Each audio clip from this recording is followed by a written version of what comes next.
नमस्कार, आप देख रहे हैं जॉन टी में प्रीति शर्मा आपके साथ। खबरों को विस्तार से भी जानेंगे, लेकिन शुरुआत करते हैं हेडलाइंस के साथ।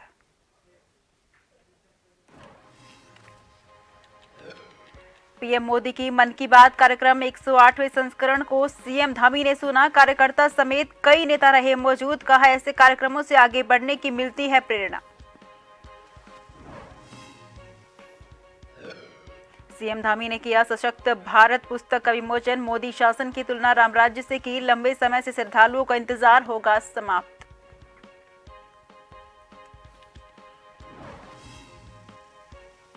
भ्रष्टाचार पर सीएम धामी का प्रहार। 2.5 साल में 40 भ्रष्टाचारियों पर कार्रवाई। आईएएस, आईएफएस, पीसीएस अफसरों की भी कसी नकेल।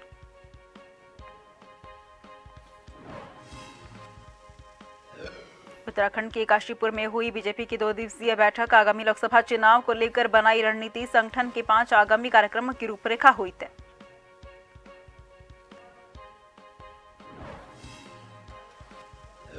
कोरोना के बीच स्वाइन फ्लू की दस्तक। खांसी, जुकाम, बुखार और सांस की समस्या के बढ़ रहे मरीज। संदिग्ध मरीजों की हो रही कोरोना जांच।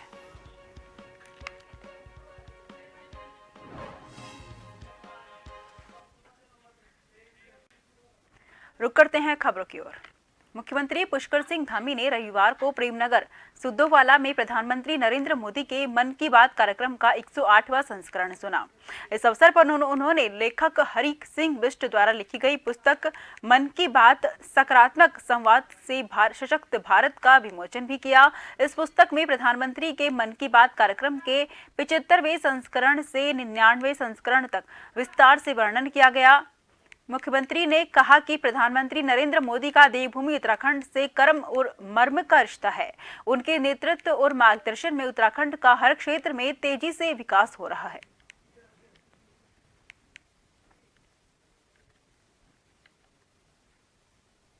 अपनी कला, अपनी संस्कृति, अपनी विरासत, उस पर हमें गर्व है और हमारी आने वाली पीढ़ियां भी उस विरासत को आगे लेकर पीढ़ी दर पीढ़ी आगे बढ़ाने का काम करें। और आदरणीय प्रधानमंत्री जी के नेतृत्व में आज वो हर चीज़ जो हमारे संस्कृति से जुड़ी हुई है, हमारी विरासत से जुड़ी हुई है, उन सबको मन की बातों के माध्यम से भी आगे लाने का प्रयास हुआ है, उनके कार्यक्रमों में भी लाने का हुआ है। आज़ादी का जो अमृत महोत्सव माननीय प्रधानमंत्री जी के नेतृत्व में देश की आज़ादी के 75 वर्ष हम सब लोगों ने जिसका उत्सव मनाया है, उसमें भी उन्होंने किया है। और आज भगवान राम का भव्य और दिव्य मंदिर बनकर तैयार हो रहा है। ये संपूर्ण देशवासियों के लिए, समस्त राम भक्तों के लिए, राष्ट्र भक्तों के लिए एक उत्सव है, दीपावली है और हम सब मनाएंगे इसको। और कैबिनेट मंत्री गणेश जोशी ने देहरादून विजय कॉलोनी में मसूरी विधानसभा क्षेत्र के बूथ संख्या 84 में प्रधानमंत्री नरेंद्र मोदी के मासिक रेडियो कार्यक्रम का 108वां संस्करण पार्टी कार्यकर्ताओं के साथ सुना। प्रधानमंत्री नरेंद्र मोदी ने मन की बात में युवाओं को फिट रहने का संदेश दिया। इस अवसर पर कैबिनेट मंत्री गणेश जोशी ने कहा कि प्रधानमंत्री नरेंद्र मोदी के मासिक रेडियो कार्यक्रम मन की बात का आज 108वां संस्करण था। उन्होंने कहा कि हमारे सनातन संस्कृति में 108 अंक का विशेष महत्व है। उन्होंने प्रधानमंत्री को 108वें संस्करण की बधाई भी दी।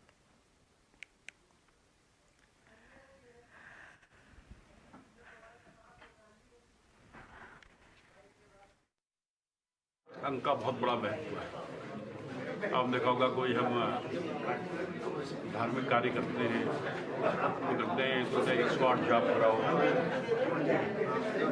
और आज मोदी जी ने जहां राम मंदिर की बात की, वहीं क्योंकि अगर आदमी स्वस्थ नहीं है, आदमी कितना भी धनवान है, कितना पैसा उसके पास है, बड़ा परिवार है, लेकिन अगर वो स्वस्थ नहीं है तो सब बेकार है। आज तो विशेष फोकस फिटनेस पर हुआ।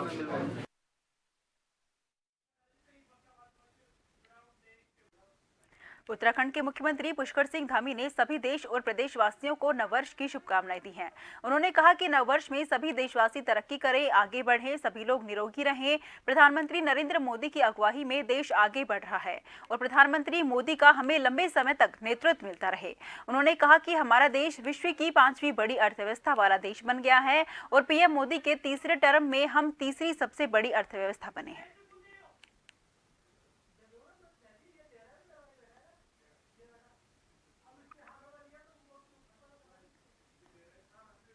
मैं बहुत बधाई देता हूँ, शुभकामनाएं देता हूँ और देशवासियों के लिए नया वर्ष उपलब्धि भरा हो, नई नई उपलब्धियाँ प्राप्त हों, सबके जीवन में सफलता प्राप्त हो, हर कोई निरोगी हो, हमारे प्रधानमंत्री जी का नेतृत्व हमको लंबे समय तक प्राप्त हो, देश दुनिया हमारा जैसे भारत आज दुनिया की सबसे बड़ी अर्थव्यवस्था बन गया है। आने वाले उनके तीसरे टर्म में भारत तीसरे नंबर की अर्थव्यवस्था बनेगा। सबको शुभकामनाएं। उत्तराखंड में यूनिफॉर्म सिविल कोड लागू किए जाने की तैयारी शुरू कर दी गई है। माना जा रहा है कि जल्द ही समान नागरिक संहिता को कानूनी जामा पहनाया जा सकता है। सीएम पुष्कर सिंह धामी पहले भी कह चुके हैं कि हम यूसीसी लागू करेंगे। जैसे ही हमें कमेटी की रिपोर्ट मिलेगी, हम इसे लागू करने की दिशा में कदम आगे बढ़ाएंगे। वहीं एक बार फिर सीएम पुष्कर सिंह धामी ने यूसीसी को लेकर कहा है कि यूसीसी का ड्राफ्ट हमें नए साल में मिलेगा और हम नए साल में नए काम को आगे बढ़ाएंगे।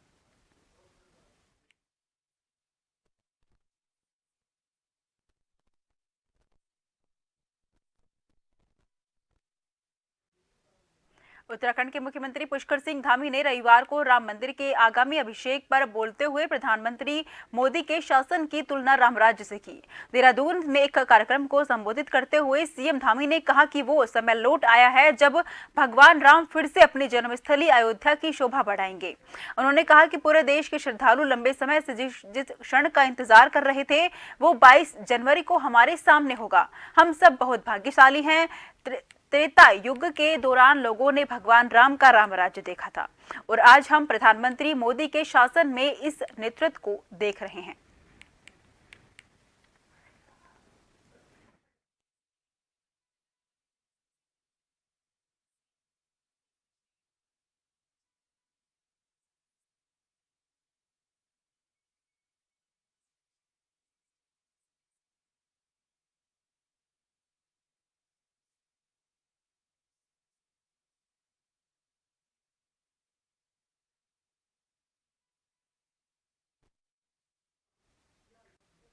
बीजेपी के विधायक विनोद चमोली ने राम मंदिर निर्माण के श्रेय को लेकर राजनीति करने वाले विपक्ष पर कटाक्ष करते हुए कहा कि रामलला का भव्य और दिव्य मंदिर अरबों सनातनियों की भावनाओं और बलिदान का परिणाम है।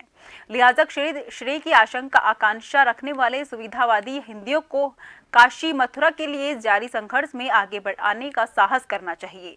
अयोध्या में श्री राम जन्मभूमि मंदिर दर्शन को लेकर मीडिया के सवालों का जवाब देते हुए विनोद चमोली ने कहा कि प्राण प्रतिष्ठा के बाद राज्यवार श्रद्धालुओं के दर्शन में सर्वप्रथम मौका उत्तराखंड निवासियों को मिलने वाला है। ये प्रत्येक देवभूमि वासी के लिए भाग्यशाली है और गौरवमयी अवसर है। उन्होंने श्रेय को लेकर बयानबाजी करने वाले विपक्ष पर तंज किया है। उन्होंने कटाक्ष किया है कि यदि किसी कांग्रेस या विपक्षी नेता को अभी भी श्रेय लेना है तो इन्हें काशी विश्वनाथ मथुरा श्री कृष्ण जन्मभूमि को लेकर संघर्ष में सहयोग के लिए आगे आना चाहिए।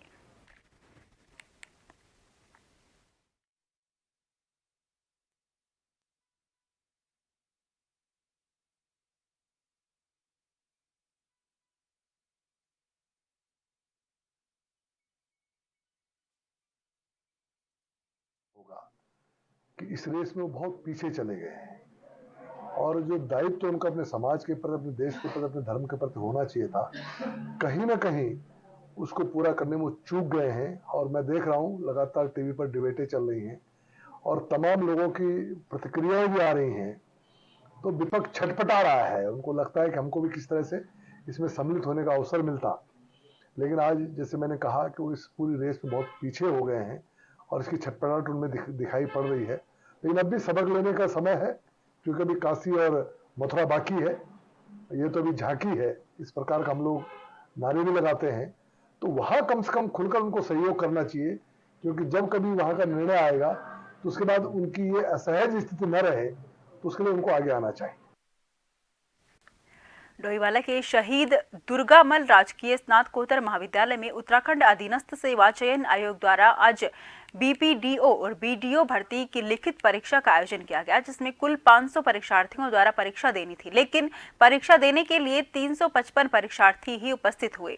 145 परीक्षार्थियों द्वारा परीक्षा नहीं दी गई। परीक्षा देकर आए परीक्षार्थियों का कहना था कि पेपर को बहुत ही बढ़िया ढंग से तैयार किया गया है। उत्तराखंड की गढ़वाली और कुमाऊनी भाषाओं के साथ ही जनरल नॉलेज के प्रश्न पेपर में आए और परीक्षा देने के बाद जहां कई परीक्षार्थियों के चेहरे खिले हुए थे, तो वहीं परीक्षा देने के बाद कई परीक्षार्थियों के चेहरे के रंग उड़ते हुए भी नजर आए।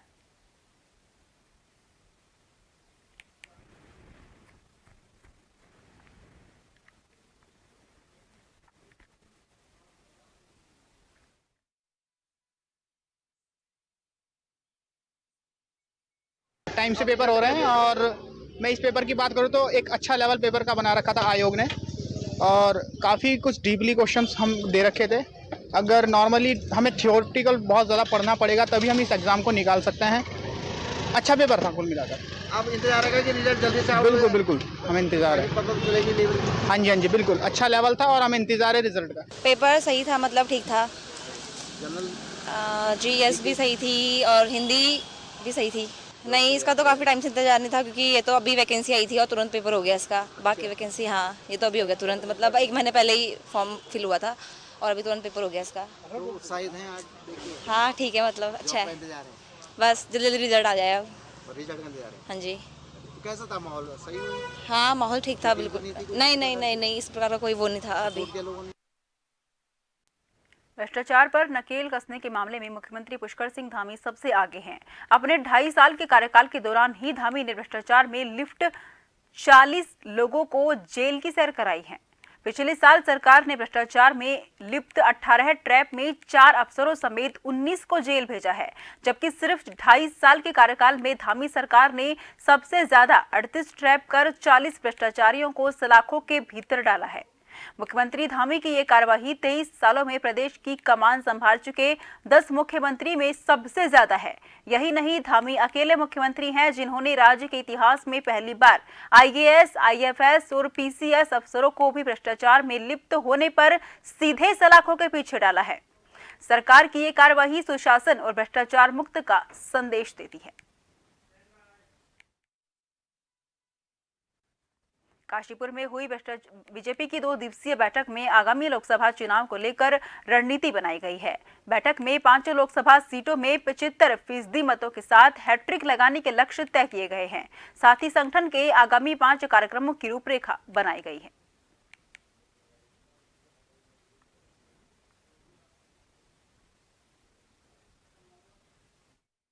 से आगामी लोकसभा चुनाव 2024 को लेकर के भारतीय जनता पार्टी के द्वारा काशीपुर में जो प्रदेश पदाधिकारी बैठक हुई उसमें आगामी कार्यक्रमों को लेकर के विचार विमर्श किया गया और आगामी लोकसभा चुनाव को लेकर के विभिन्न प्रकार की रणनीति भी इसमें बनाई गई, जिसमें अनेकों प्रकार के कार्यक्रम भी आयोजित करने के लिए सुनिश्चित किया गया है। इसमें हमारे मोर्चा प्रकोष्ठों के पदाधिकारी, हमारे प्रदेश के पदाधिकारी सभी की जिम्मेदारियां सुनिश्चित की गई हैं और सभी जो हमारे प्रकोष्ठ नए बनाए गए हैं उनको अपने पूरे प्रदेश भर में अपने अपने प्रकोष्ठों के सम्मेलन आयोजित करने के लिए कहा गया है। खबरों का सिलसिला जारी रहेगा। फिलहाल लेते हैं छोटा सा ब्रेक।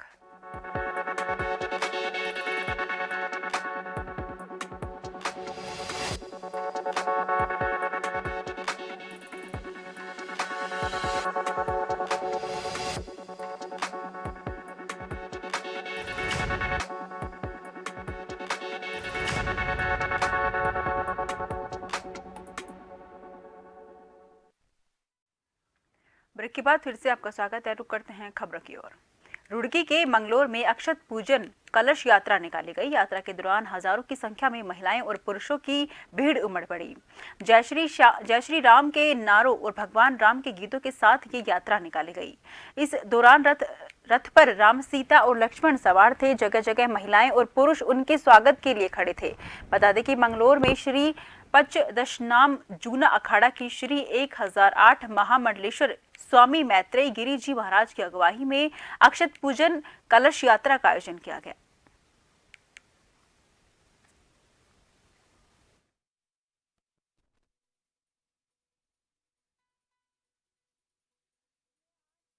पूजन कलश पूजन की यात्रा हुई है और पूरे देश में क्या पूरे विश्व में ये कलश जा रहा है। राम प्रभु श्री राम के अयोध्या से सबके लिए निमंत्रण पीले चावल और हल्दी इसमें आई है। वो हर भक्त के घर पहुंचेगा संदेश और सभी भक्तों को प्रभु राम का बुलावा आया है, इसलिए इस कलश की पूजा ये निमंत्रण है। सबने बड़े आनंद से इसको किया है।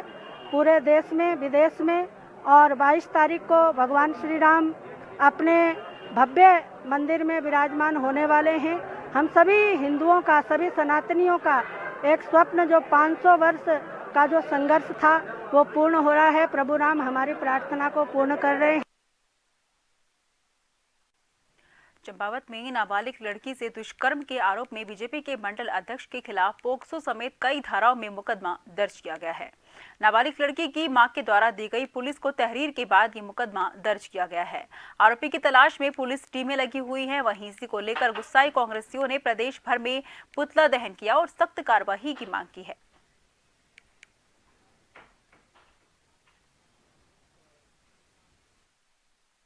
देखिए, भाजपा की कथनी और करनी में जमीन आसमान का फर्क है।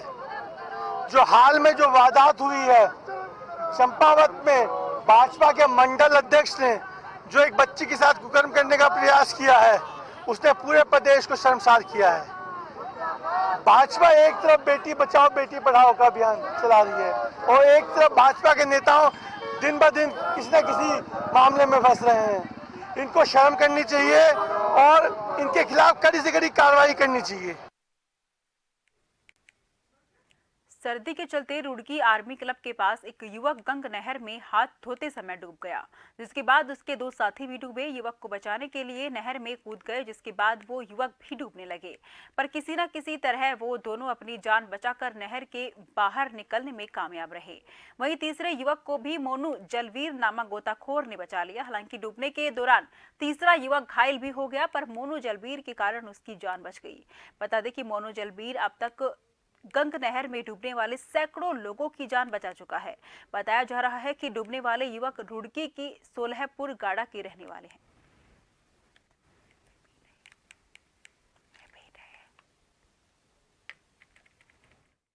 क्लियर तरफ से उन्हें फोन करा, मोनू भाई 3 लड़के डूब रहे हैं। उन्हें एक लड़का पहले गिर गया था, उसे बचाने चक्कर में 2 और गिर गए थे। मैं यहाँ से तेजी ने निकला हूँ, अपनी जैकेट लेते पहुँचा हूँ। 2 तो बाहर निकल गए थे, तीसरे तो मैंने निकाला, वो बिचम बीच जा रहा था। क्या बच गया? बच गया, बिल्कुल ओके। उसे घर भेज दिया उससे मैंने। रुड़की के मंगलोर में अक्षत पूजन कलश यात्रा निकाली गई। यात्रा के दौरान हजारों की संख्या में महिलाएं और पुरुषों की भीड़ उमड़ी। जय श्री राम के नारों और भगवान राम के गीतों के साथ ये यात्रा निकाली गई। इस दौरान रथ पर राम, सीता और लक्ष्मण सवार थे। जगह जगह महिलाएं और पुरुष उनके स्वागत के लिए खड़े थे। बता दें कि मंगलोर में श्री पंचदशनाम जूना अखाड़ा की श्री 1008 महामंडलेश्वर स्वामी मैत्रेय गिरी जी महाराज की अगुवाई में अक्षत पूजन कलश यात्रा का आयोजन किया गया।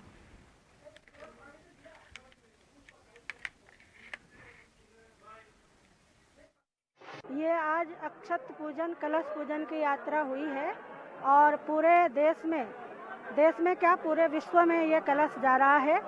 राम प्रभु श्री राम के अयोध्या से सबके लिए निमंत्रण पीले चावल और हल्दी इसमें आई है। वो हर भक्त के घर पहुंचेगा संदेश और सभी भक्तों को प्रभु राम का बुलावा आया है, इसलिए इस कलश की पूजा ये निमंत्रण है। सबने बड़े आनंद से इसको किया है। पूरे देश में विदेश में और 22 तारीख को भगवान श्री राम अपने भव्य मंदिर में विराजमान होने वाले हैं। हम सभी हिंदुओं का, सभी सनातनियों का एक स्वप्न जो 500 वर्ष का जो संघर्ष था वो पूर्ण हो रहा है। प्रभु राम हमारी प्रार्थना को पूर्ण कर रहे हैं। एक नजर हेडलाइन पर। पीएम मोदी के मन की बात कार्यक्रम 108वें संस्करण को सीएम धामी ने सुना। कार्यकर्ता समेत कई नेता रहे मौजूद। कहा, ऐसे कार्यक्रमों से आगे बढ़ने की मिलती है प्रेरणा।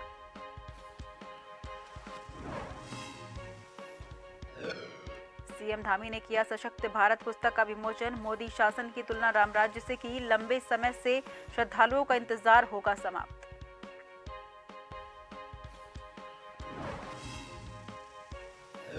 भ्रष्टाचार पर सीएम धामी का प्रहार। 2.5 साल में 40 भ्रष्टाचारियों पर कार्रवाई। आईएएस, आईएफएस और पीसीएस अफसरों की भी कसी नकेल।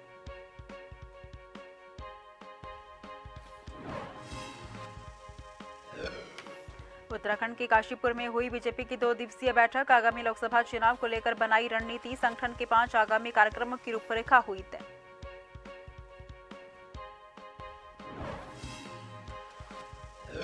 कोरोना के बीच स्वाइन फ्लू की दस्तक। खांसी, जुकाम, बुखार और सांस की समस्या के बढ़ रही मरीज। संदिग्ध मरीजों की हो रही कोरोना जांच।